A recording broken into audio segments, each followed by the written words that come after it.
Hello दोस्तों, welcome to the fabulous India. क्यों अंगराज कर्ण को अर्जुन से महान बताया जाता है? क्या था दानवीर कर्ण का आखिरी दान?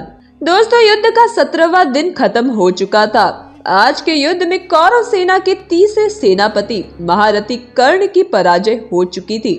अर्जुन को कर्ण पर विजय प्राप्त करने के लिए उस पर तब प्रहार करना पड़ा जब वो धरती में धंसे अपने रथ का चक्र निकाल रहा था।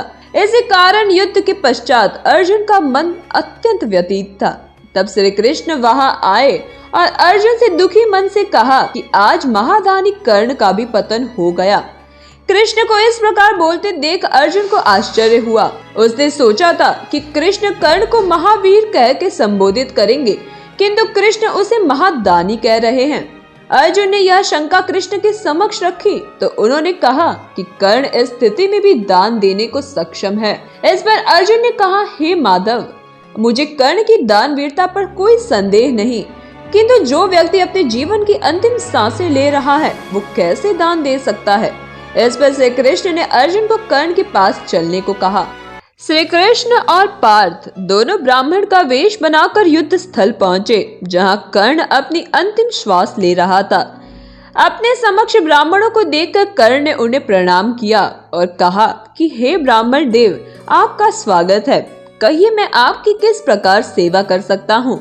इस पर श्री कृष्ण ने कहा कि हे अंगराज, हम तो आपके पास दान की आशा से आए थे, किंतु हमें आपकी स्थिति ज्ञात नहीं थी, अतः हम वापस चले जाते हैं।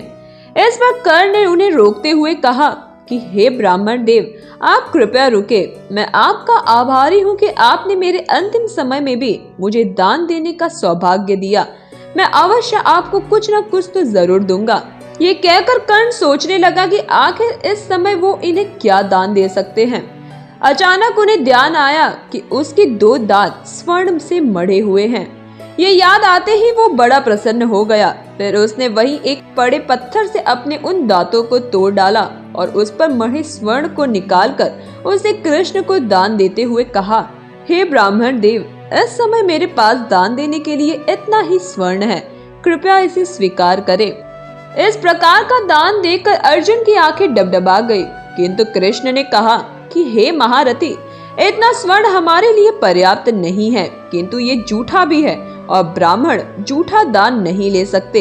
इस पर कर्ण सोचने लगा कि इस रणभूमि में उसे जल कहाँ से मिलेगा। कुछ सोचकर उसने कृष्ण से कहा कि हे ब्राह्मण देव, तनिक पड़ा वहाँ मेरा धनुष मुझे पकड़ा दीजिए, मैं अभी इस स्वर्ण को शुद्ध करके आपको देता हूँ। इस पर कृष्ण ने कहा कि क्या तुम ब्राह्मण से श्रम करवाओगे? ब्राह्मण को इस प्रकार बोलते देख कर्ण को बड़ी लज्जा आई। वो स्वयं किसी प्रकार घिसटता हुआ अपने धनुष तक पहुंचा और वरुण अस्त्र का संधान कर उसने उससे उत्पन्न जल से धोकर स्वर्ण को कृष्ण की ओर बढ़ाते हुए कहा कि हे ब्राह्मण देव, अब ये दान सर्वथा शुद्ध है, कृपा अब तो इसे स्वीकार करें। अपने अंतिम समय में भी कर्ण को इस प्रकार दान देते देख कृष्ण और अर्जुन आश्चर्यचकित रह गए। दोनों ने अपने वास्तविक स्वरूप में आकर कर्ण का अभिवादन किया। कृष्ण ने भरे कंठ से कहा कि हे दानवीर, न आज से पहले तुमसे बड़ा कोई दानी हुआ है और न ही आज के पश्चात कोई और होगा। मैं तुम्हें मोक्ष की प्राप्ति का वरदान देता हूँ। और इसके बाद कर्ण ने अपने प्राण त्याग दिए और कृष्ण और अर्जुन भरे मन से वहां लौट गए। तो दोस्तों, ये था कर्ण का अंतिम दान। अगर आपको आज का वीडियो पसंद आया हो तो चैनल को सब्सक्राइब करना मत भूले। एक बार फिर से मुलाकात होगी एक नई वीडियो के साथ।